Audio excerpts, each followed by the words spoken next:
for me, this all started in my mid-20s, and there were really two threads that were coming together. One, I owned a technology-based company that was doing a lot of teaching in the corporate sector. So everyone was buying computers, no one knew how to operate them. So I had quite a large training company running out of LA. So I was standing up on a regular basis in front of adult learners, and those adults shocked me. These were smart human beings, but when they came into a classroom behind a desk with a school teacher essentially standing up in front, their behavior was amazing. They didn't behave like smart adults. They behaved like 6, 7, 8-year-old kids in school. So their learning strategies, how they went about learning, reading, memory, et cetera, were pretty much what they were doing in the 3rd grade. And psychologically, they'd come away from school oftentimes feeling quite less able or quite anxious about learning. So that was one thread. The other thread was I was invited by a company called Supercamp that was producing programs for teenagers. I was asked to do some technology-based teaching in that 11-day program, but all of the other courses dealt with learning and academic skill development, reading, comprehension, memory, so forth and so on. So I was sitting many times a year with some of the single best teachers in the area of academic learning strategies.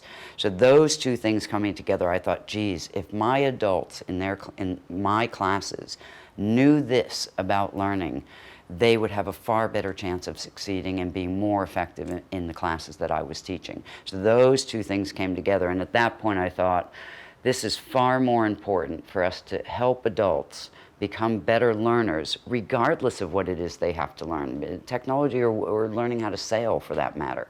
And so at that point I closed down my business, my computer training company, and went full on into research into adult learning strategies, the psychology of it, motivation, et cetera, and produced the first Learning to Learn program.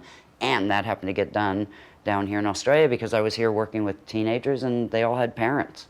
So its history really is quite rich in kind of the things that were happening for me and my access to some of the best information in the world in this subject via Supercamp, which is still an organization running today.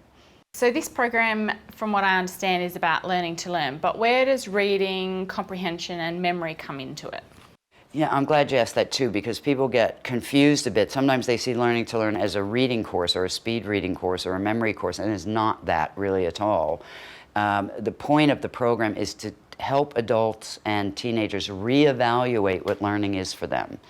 And on top of that, to make better decisions about learning and have strategies that are far more effective. Those strategies are divorced from any particular activity. So those strategies could be applied, if you will, in the real world to anything from learning to play a musical instrument, to learning how to, to going back to school to get a master's degree, to learning how to touch type, to learning how, it wouldn't matter. Any kind of academic or physical skill is where those strategies are applied. But in a course, we want to give people a demonstration, or we want to give them evidence that these strategies work for them. So what we do in that light is I said, well, let's pick a handful of academic skills or strategies, or let's say skills, and a couple of physical skills, and let's use those in the course so people can see how to apply the Learning to Learn strategies and that kind of habitual mindset we're trying to install in these activities so they can see the change. And when they go away, they now have control. So now they can say, well, I don't really care about that particular skill that we did in the course, but I always wanted to learn to sail, or I always wanted to learn to ride a horse, or I always wanted to learn to play guitar. And they know that they have control over those strategies when they apply them themselves. So reading, comprehension, memory, to me, are things where we find the majority of people who attend Learning to Learn are highly ineffective. Meaning they're still reading the same way they read when they were children. They're still making information memorable or not, the way they were in school. Comprehension tends to be very poor. And when you take an adult learner who really has to be able to learn 100% of what it is they're trying to do, they need to do that using an adult brain with adult strategies. Their reading speeds necessarily, in order to improve comprehension, have to come up. They have to know for a fact that they can make information memorable. I mean, you take someone, say, at a Cisco Learning who is studying and has to take a formal exam. They can't kind of hope that they're going to remember. They can't be sitting in the exam going, oh my God, I hope this is working for me. They need to know for a fact that they know. So I chose reading, memory, comprehension, and a few other things because they're necessary to manage the information overload. And the physical skills that we choose, I'm not going to tell you, we just have a bit of fun with that, but they're great fun for you to see how they're applied there. So given the strategies you've just explained to me in the Learning to Learn program, who is this program actually designed for? Yeah, that's interesting too. I mean, our demographic, I can only speak from the past. I mean, you know, I designed it for the adult learner who was going back into classroom situations to learn. That's where it originally started.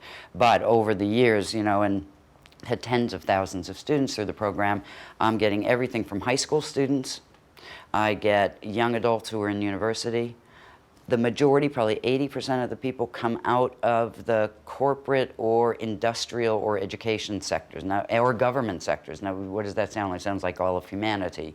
And it really is. I can have a PhD in the neurosciences sitting next to a guy who drives long-haul distance trucks and is going back to school to learn new technology related to that industry.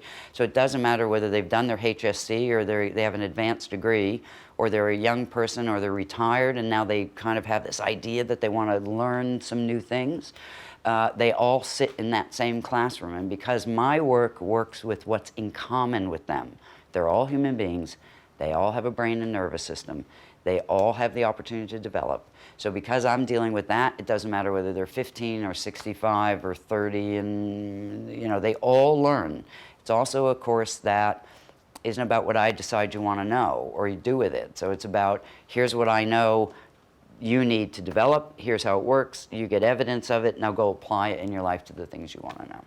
And what can participants expect from the 3 days?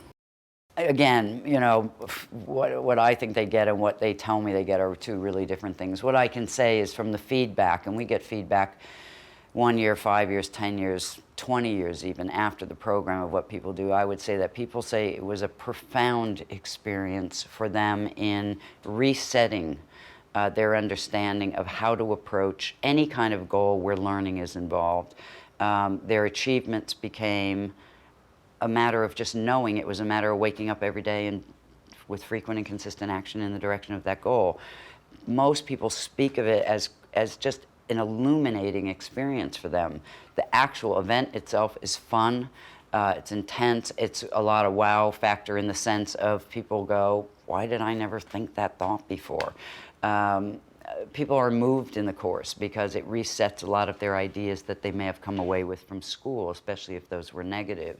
So I think people, they have a really good time, the time goes quickly, a lot of deep learning. There's nothing prescriptive, so there's no like, the 3 keys to remembering things are these. No, people understand how this system works, brain, nervous system, for making information memorable, then they can go bloody apply it to anything they want to do.